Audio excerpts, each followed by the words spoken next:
Well, attend you gallant Irishmen and listen for a while. I'll sing to you the praises of our boys from Erin's Isle. It's all about an ambush, I'll have you now beware, that happened on Rineen Hill in the county of Clare. Our boys, they waited patiently with eyes both sharp and keen, waiting for the black and tans to come into Rineen. Our scout at once he sighted them without the least delay, and signaled to his comrades to get ready and prepare.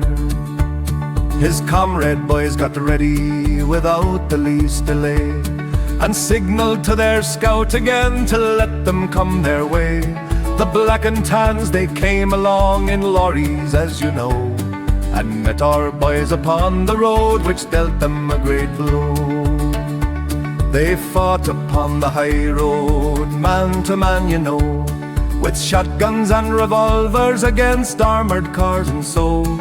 After the first volley, their machine gun it gave way, and turned along the high road, which caused them great delay.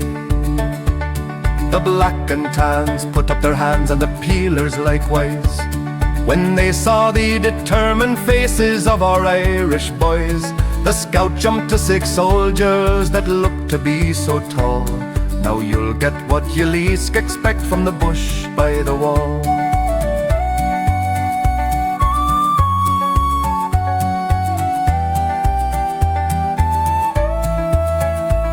The black and tans put up their hands to our boys for relief, and in 2 or 3 seconds they were all gone off to sleep. They then took 20 rifles, likewise the machine gun, saying now we're ready for reinforcements that will come. After an hour or so the reinforcements did arrive. The scout he gave his signal to his comrades there to fire. They fired their first volley from the captured machine gun, and burned up the lorries, destroying many of them. Now to conclude and finish, I think it should be right that all young-hearted Irishmen together should unite.